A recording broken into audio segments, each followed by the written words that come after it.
Before we begin today, I'm going to ask that everyone checks their cell phones to make sure they are on silent.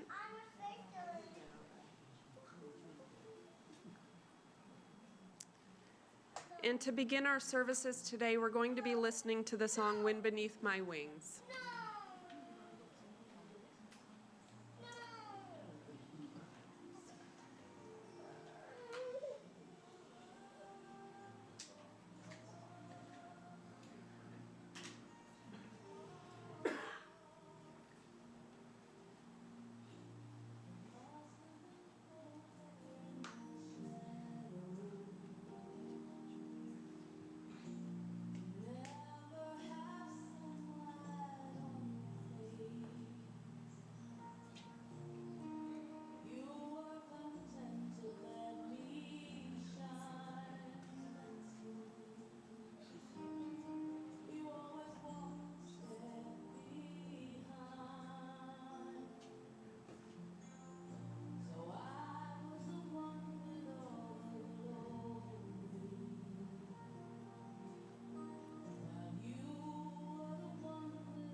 We just lose the Elvis poster.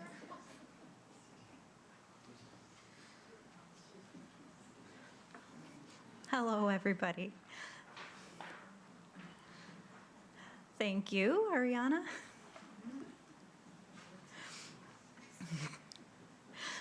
My name is Barb Rossi, and I'm honored to be the celebrant today during our time together, remembering Patricia A. Flaherty Dick. On behalf of Pat's family, I welcome you and thank you for being here to honor her life. Whether Pat touched your life personally or you've shown up to support her loved ones, your presence is important because it will be the memory of the friends who gathered with them at this time that will be a source of strength and consolation as they carry their grief. So today you can see some personalized mementos of Pat here. We did have an Elvis poster. Perfect timing. We've got some great pictures over here. Got one of Bill.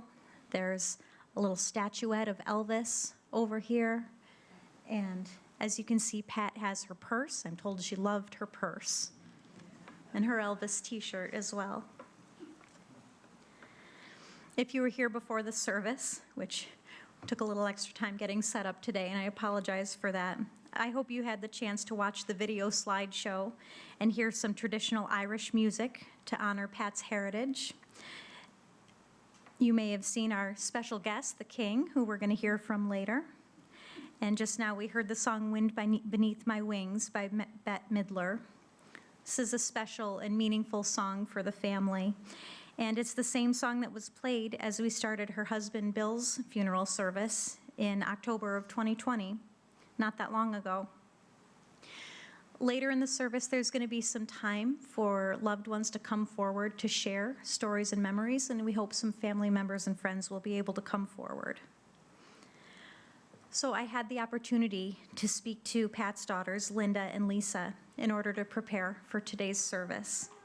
And they talked about the life that Pat created for herself and for those close to her. They talked about her personality, that she was a determined and responsible, reliable, organized, dependable, good friend. They said that she was quiet but mighty. And they wrote in her obituary, Pat will be remembered as a strong and independent survivor who raised 2 children as a single mother. So we'll tell some of Pat's story today. Patricia A. Flaherty was born on March 21st, 1938 in Elmira, New York. She was the oldest of 5 children born to the late Robert Flaherty and the late Betty Dubert Flaherty, with her siblings Mike, Gail, Tom, and Jim. Pat didn't talk a lot about her younger years, but her siblings and cousins shared some stories about fun times together, spending nights with multiple kids in a bed out on a sun porch, tickling each other and giggling, and that Pat was always the first to fall asleep. Or Pat and her cousins out riding bikes, and Pat riding around Woodlawn Cemetery rather than following her cousins through it.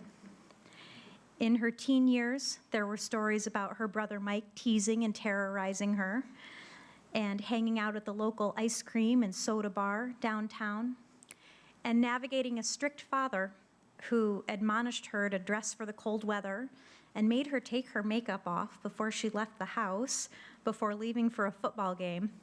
But she snuck her makeup into her purse and carried it out of the house to be able to put it back on. Love that purse. In high school, Pat played tennis and was a baton twirler for her high school teams. And she graduated from Elmira Free Academy with the class of 1956. After high school, Pat started work. She worked different jobs and eventually started her long-term career as an administrative assistant for Corning Incorporated.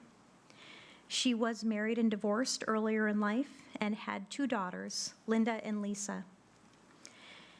In talking about this part of Pat's life, her daughters remarked how proud they are of her, that as someone who didn't pursue higher education, how well she did for herself professionally and in life. And as we mentioned before, they were also most respectful and proud and appreciative of her accomplishment of raising them alone while working full-time. They said she always had a lot of responsibility, and yet dinner was on the table, they had everything they needed, and she did what she had to do to provide for them, giving them the tools they needed to succeed in life. As children, they didn't understand any of this, but as adults, they expressed understanding about what her life must have been like during those years, how exhausted she must have been in that apartment with them, and how all her responsibility made it so she had to sometimes repress her emotional side and get the job done. She wasn't always able to just relax and enjoy, but that when she was able to, she had a sweet and gentle nature, and she was really fun. They remember going to Cuca Lake on the weekends, a trip to the Buffalo Zoo, a vacation to Cape Cod, and that their favorite movie to watch together was Weekend at Bernie's. Which, it must be said, if you're not old enough to remember Weekend at Bernie's, released in 1989, 34 years ago, you should probably just Google it. Going back to her professional life, during her tenure as an administrative assistant at Corning Incorporated, Pat was treated well, she was well respected, and developed meaningful friendships. She played on a bowling league with many of her colleagues, and she was fortunate enough to have had two incredible bosses, one of which took Pat under their wing and served as a valuable mentor, and the other who was a mentor who also became a friend. And Pat retired in 1996.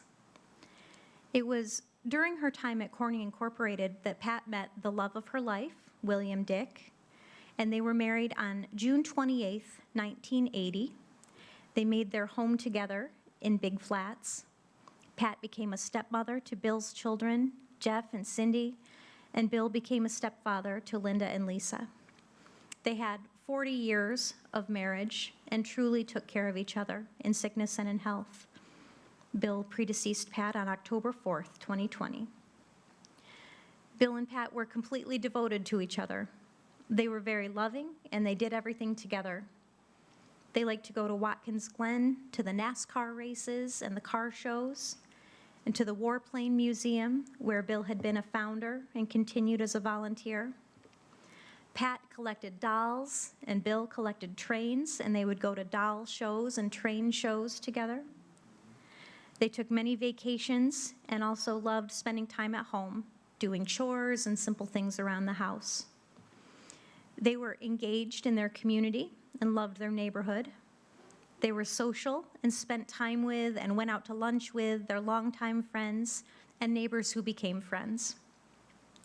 They stayed busy in retirement, and Pat enjoyed visiting shopping malls and researching family genealogy.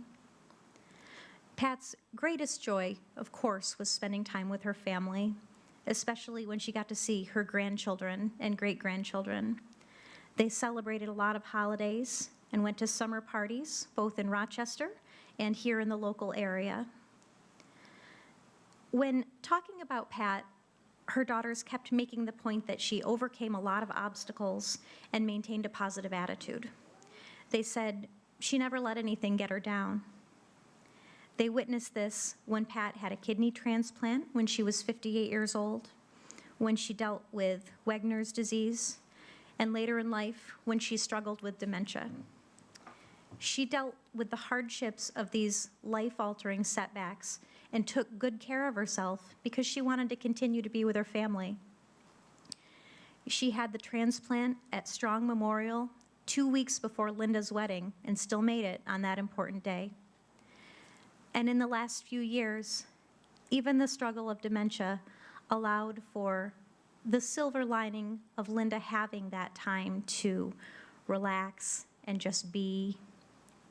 Her family saw layers peel back of her personality to show her true nature, where she could be more vulnerable, more relaxed.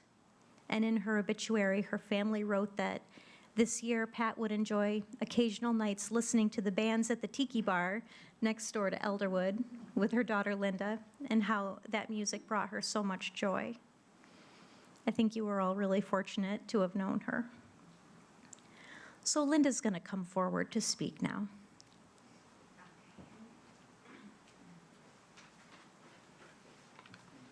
I don't like this, but anyway, here we go. All right, so we got the Tiki bar out of the way. One of my mom's previous bosses is here, Leo, and you're one of them that I spoke about. I think you're awesome. She had a wonderful time at Corning Incorporated. So one thing at the nursing home that she would say that I told you is she was at a work, her brain brought her back to work. And she said, you know, this place treats me really well. No, she said Corning treated me really well, but this place is over the top. She was talking about the nursing home. I'm like, okay. So I really had a different relationship with my mom the past 2 years because all those layers were gone, which is very interesting, like childhood layers, whatever it is, whatever it was gone. And I felt like her true nature came out in a very childlike way. And I'd bust her out of Elderwood when I could get her out. And we would go to the ice cream shop in Waverly, New York, go to parks, we'd do drive-bys, or in her wheelchair, whatever that is, take her to the mall, get her nails done, and she picked a sparkly pink. Now, everybody knows my mom is not sparkly pink, but she was at that point. So, and she let her hair down, Leo. She just didn't care. It was all gray. It was beautiful. So I just had a great opportunity to be able to, you know, heal whatever I needed to heal with my mom and be able to have a totally different relationship with her. I would drive up and be there I'm 2.5 hours away from Waverly, so I would come up for the day or go for the weekend and just enjoy it. And she was always thankful. She goes, thank you so much for whatever. It was just sweet, Nancy. It was just so sweet to see that. And her first roommate at Elderwood was very outgoing, and it was like everybody's there like it's like a dorm room in there. And we just decorated, and they just chit chat and talk, and we would dance at first when she wasn't in her wheelchair. And her first roommate, which her name was Linda, ironically, would get her out and doing crafts. My mom did a hot air balloon craft. She never did crafts. So she did all that. I will miss my mom. I wasn't gonna cry.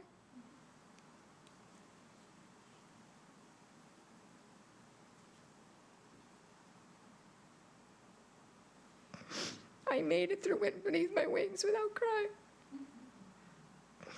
So, I will miss her.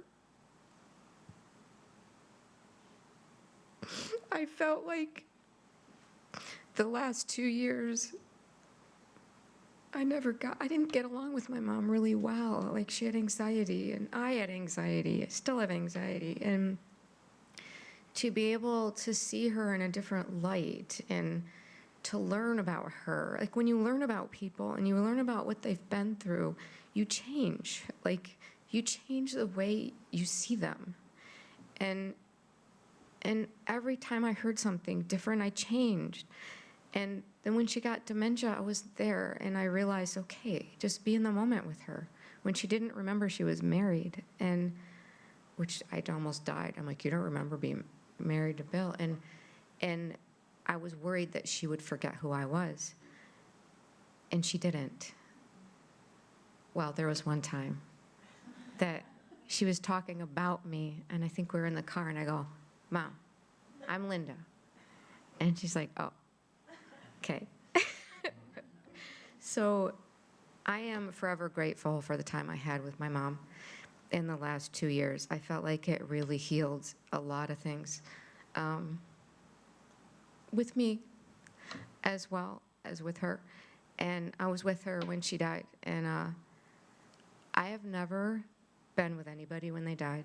And I had never seen such a beautiful peaceful death. Like, it was her time. That week, she told the nurses that she was ready to be with Bill. And they know, and she was refusing her anti-rejection medication. She was ready, and she was tired. And I was talking to my Uncle Tom on the phone, and I was watching her breathe at the same time. And then I remember, and I just like, I think she just died. And it was peaceful. She wasn't on any medication. So I will miss her, and she will be in my heart forever. And I realize I'm a lot more like my mom than I thought I was, so, which is wonderful. So thank you, everybody, for coming. Yeah.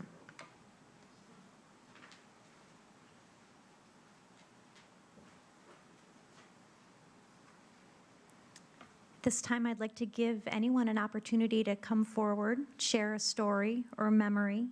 If you can, come forward and speak into the microphone.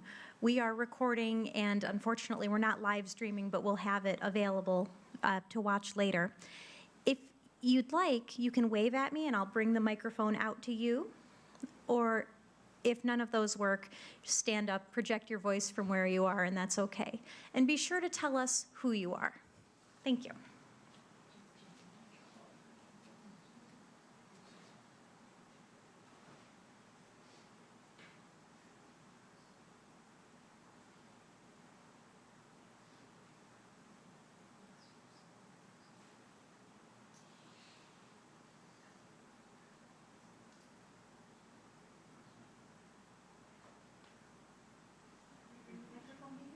Sure, I don't think I need it, honestly. I've become very vocal since she knew me so well. As a kid, I was shy. I met Linda in elementary school, and we became best of friends, and we lived across the street from each other. So I was at their house a lot. And what I saw was so different than from what I knew at home. My parents were together. I did watch her get up in the morning and go to work and take care of Linda and Lisa, and not just them, their dog Candy too. I remember Candy, and she gave me a ride to school, I think every day for 2 years, because Linda and I tried to walk in the morning, but our hair was getting flat for high school, so her mother would give us a ride in the morning to high school, and that was honestly endless that she did that. And then I would see her as we grew apart and went our own separate ways. I still stayed in the community, and I would see her at Wegmans, or my mom would go to Sheer Illusions to get her hair done, and I would see her there, and she always liked to have her hair teased. That was her hairstyle, so would always chat, and I had the blessing of seeing her a couple months ago. And for the first time, she didn't know who I was, but was super friendly anyway. She thought I might be the waitress. Yeah. Just a great, great friend to me, and always, all the time I spent over to their place or lived across the street to mine, just was, when you're a kid and your friends' moms, she was a real cool one to me because she went to work every day and got dressed and went, and was always there for us, and Bill gave us a ride to the skating rink back in the day. That's where I met my husband, thanks to Linda, but that's a different story. But anyways, I had to speak and say that I was never late for school, and she was always ready to go.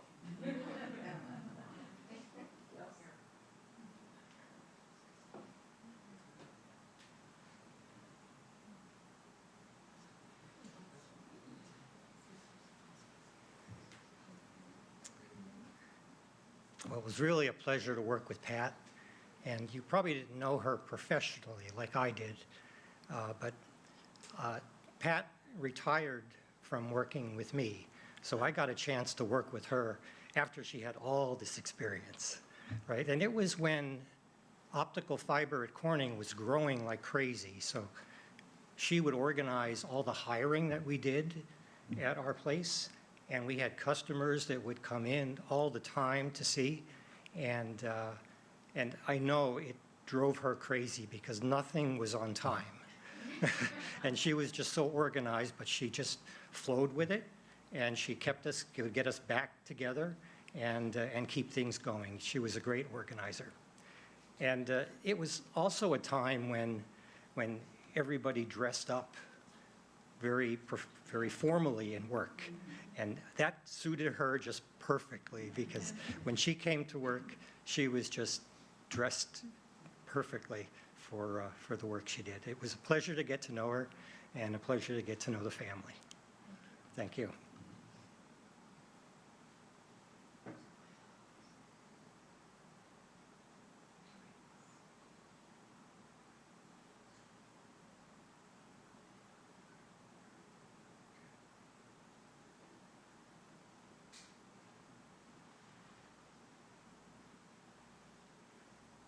My name's Jim Flaherty.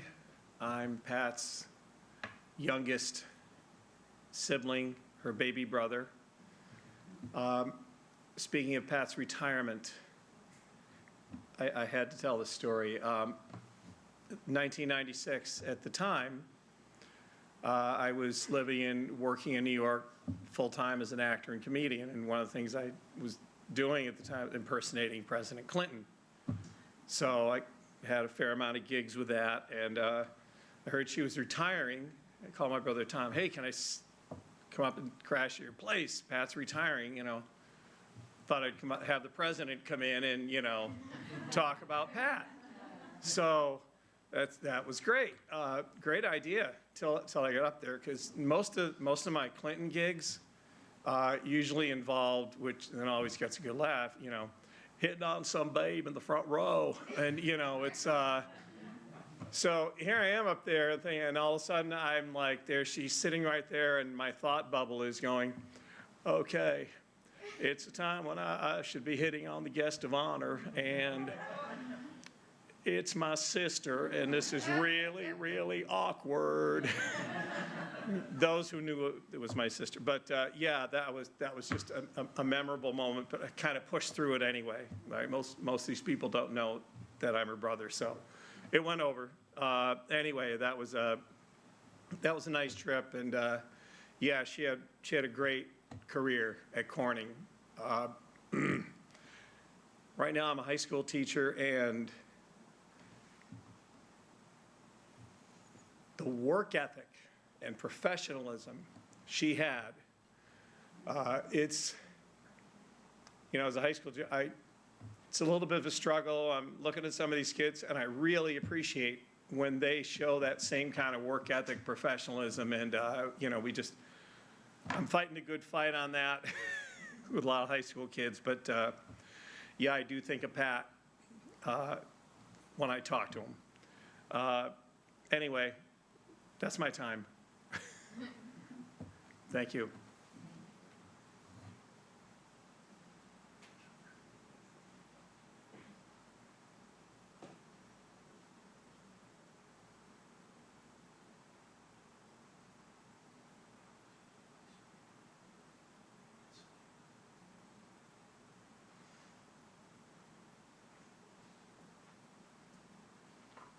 Would anyone else like to speak? Okay, if now's not the time, make sure that you're sharing with the family at some point. So, during our family meeting, I so enjoyed learning about Pat's life and how best to honor her today. You've heard today how respectful Linda and Lisa spoke about her accomplishments and how they remembered with a lot of love and humor about her general presence in the world. They conveyed that Pat's death is a huge loss for their family, and it's right to celebrate someone who lived 85 years, who had a loving marriage, who had a full range of experiences, had good relationships with family and colleagues, and who kept a positive attitude through it all. They also expressed immense gratitude for all the medical care she received over the years, from her care at Strong Memorial Hospital after the kidney transplant and all the years of follow-up, to her involvement with the Kidney Foundation, to her care at Elderwood Nursing Home. And if anyone's looking for ways to help, we do have donation envelopes in the lobby, pre-addressed to Elderwood at Waverly and the Kidney Foundation, where donations can be made in Pat's name.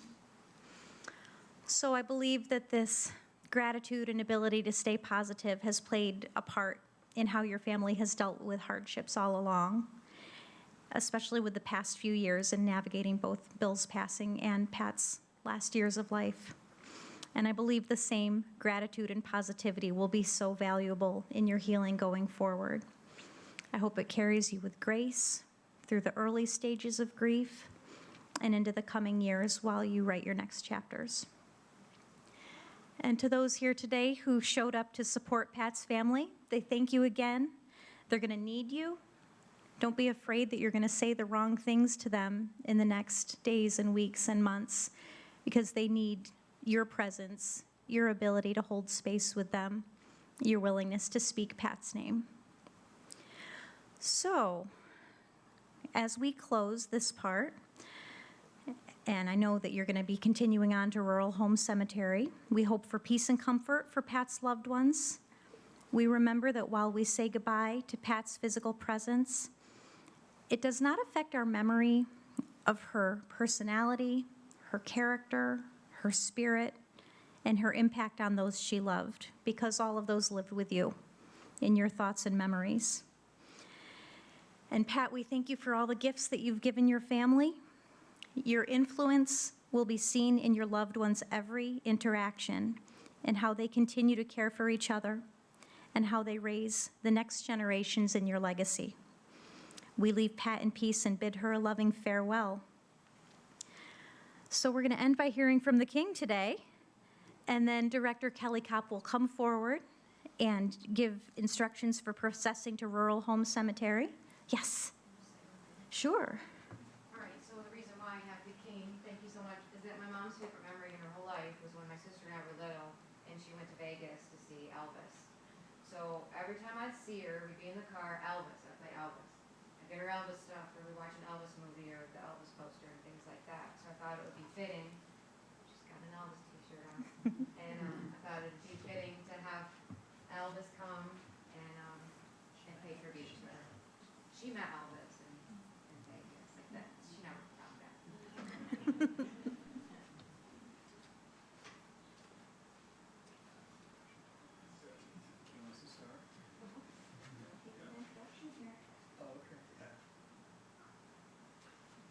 I never thought that I was going to say this. Please welcome the King.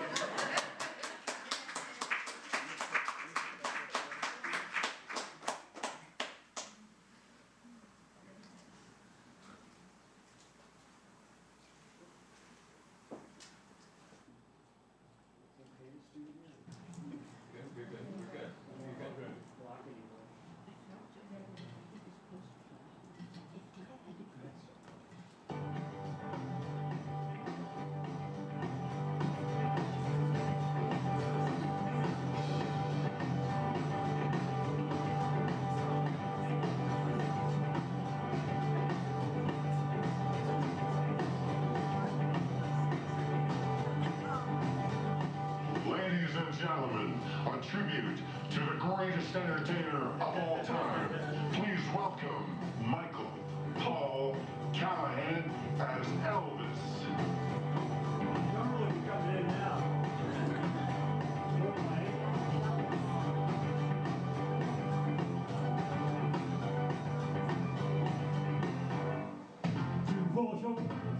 Right now, go cat, go, don't you? Tell me what you do. What you do to think always gonna see. You knock me down, sit on my face, swing my heel all over the place.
We're not stopping until I get Linda's sister to smile.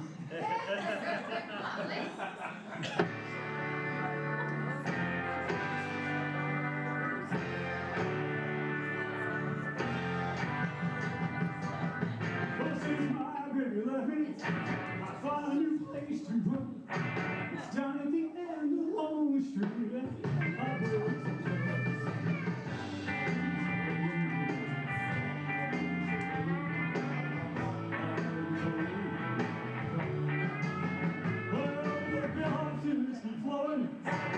Desk clerks dressed in black. It's been so long, I'm on the street.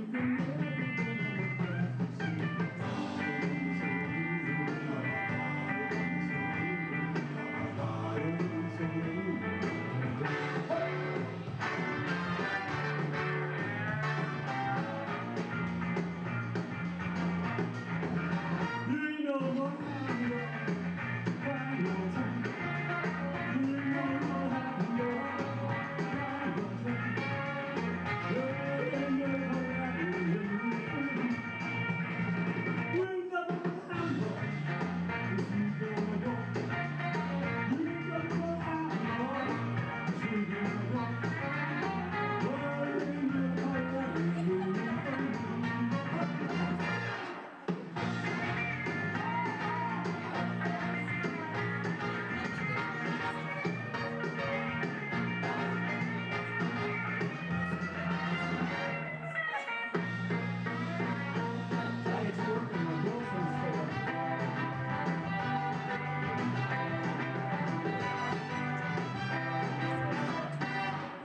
I'm all shook up.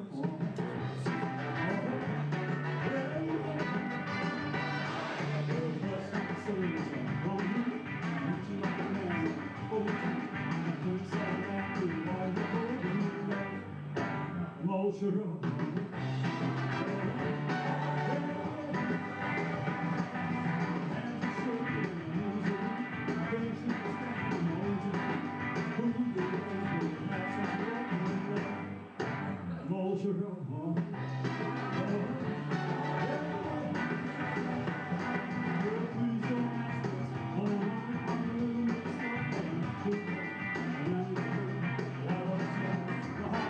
So excuse me,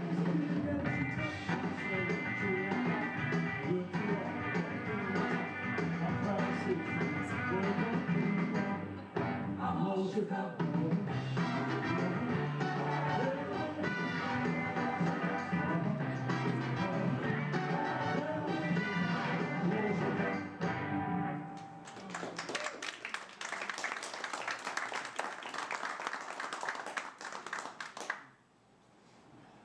These celebrations of life are starting to become pretty popular. I think it's really cool, especially when it involves Elvis. And it is happening a lot. So I give a lot of credit to and people that we talk to and they see my schedule. Everyone's very impressed when someone does something like this. So Linda and her family deserve a lot of credit because I'm not easy to get. That's a nicer way of saying I'm not cheap. So let's do and it's a lot of fun. We appreciate you being invited. We're glad we're here. I hope you enjoy this. How's how's the volume in the back? Sounds good. For the music versus vocals? Sounds good. Okay, so not used to ever being so quiet. Like ever. So this is, but it seems like the sound mix is good. So for those who know anything about Elvis or Neil Diamond, he wrote it. We know he did it better. Let's do this one, and you guys, I'm going to expect you to join in. That means you too, Linda's sister. Hi. Yeah, that's Linda. Linda's sister. Yeah. Where is it?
You guys did really good.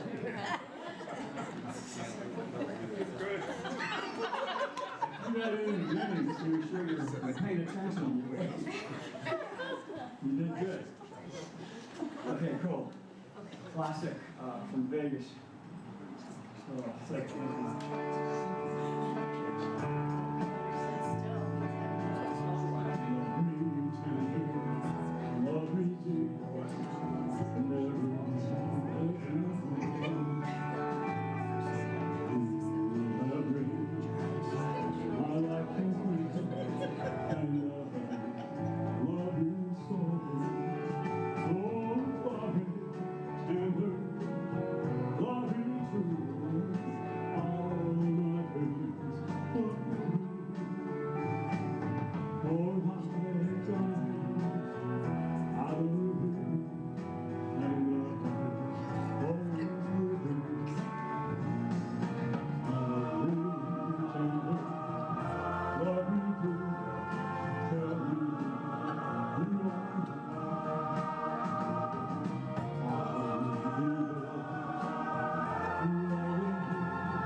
The worst part is when the bell takes my pants with it.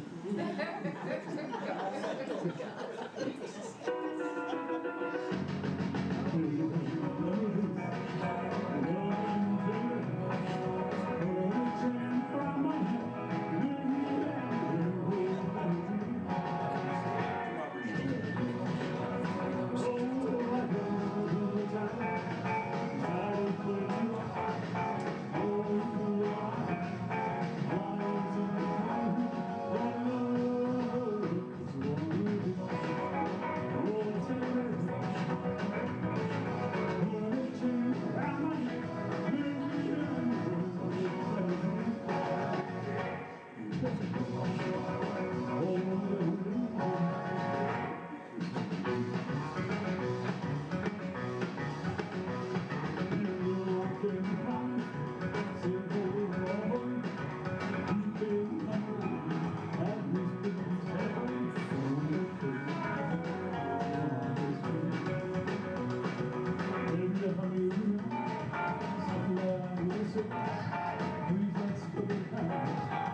you.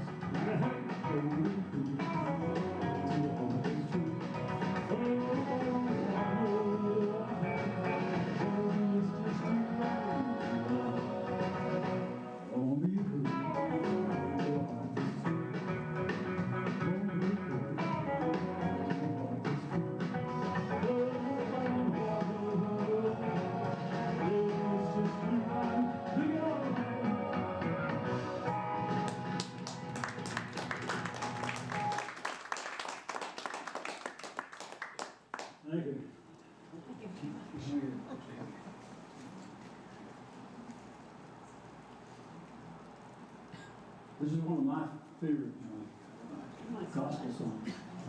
And Linda requested if that's okay to listen. Oh, you changed places. I've been looking for you.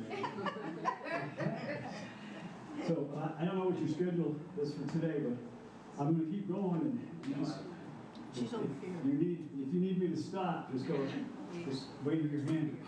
I got plenty of songs left, but when you're ready to, because I know you have other things planned, just wave your hand or let me know. So I'm gonna keep going. And you gotta stay, nobody leaves. Go ahead. This guy's also my bodyguard. Anybody that leaves, text, talks on the phone, he's got your number. That's it, man. He's my Memphis Mafia. That's better. I like you up here, smiling. It's a beautiful mix of the world of our mind. As soon as I said that, somebody left.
Okay, that's okay with Linda? One more song? Yeah. Okay.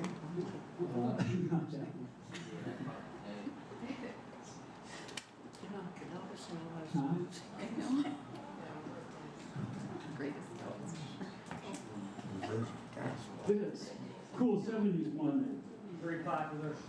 Became accepted as a gospel song, but it's done on the performance charts too. So this will be the last one. Oh, if anybody, I know they have plans, but we offered to Linda. I don't know if you know this, but I'm like the top-ranked tribute artist in the world, and I'm a Hollywood movie actor. But we were very receptive to this event, and I'm happy to be here. In spite of a broken ankle, so we've been turning everything down, but we didn't turn this one down. So we're not telling this last song in that next room there. Anybody wants to stand and get a quick photo with me, that's fine. People usually chase me down and ask me to leave. So anybody that wants to get a photo with me, it looks like the best place is right outside that door. There's an Elvis poster on the wall, and it's not in this room. So I'm happy to do that for you.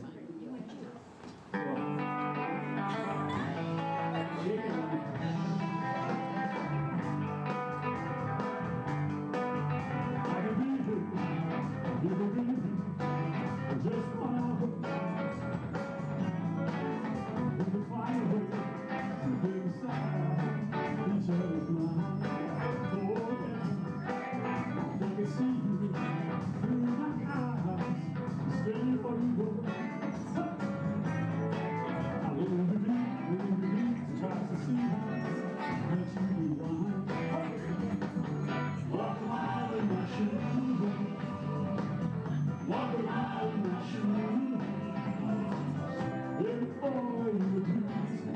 criticized and accused, walking all in my shoes. Now we can spend the day blowing scuffle and one another. Cause I don't think that we're one temporary blue. Well, I make them, I'm a keeper, but I'm your brother. And when we strike out, we're trying to hurt you, we're hurting you. Lord have mercy, walk a mile in my shoes. Walk a mile in my shoes. Every photo you abuse, criticize and accuse, walk a mile in my shoes. Now there are people on reservations out in the ghetto. And when you think, but for the grace of God, don't you lie. Oh, and if I don't that really only thing is like flying to the top of the mountain, and then I try. Walk a mile in my shoes. Oh, walk a mile in my shoes. Let fall your views, criticize and accuse. Walk a mile in my shoes. Walk a mile in my shoes. Walk a mile in my shoes. Let fall your views, criticize and accuse. Walk a mile in my shoes.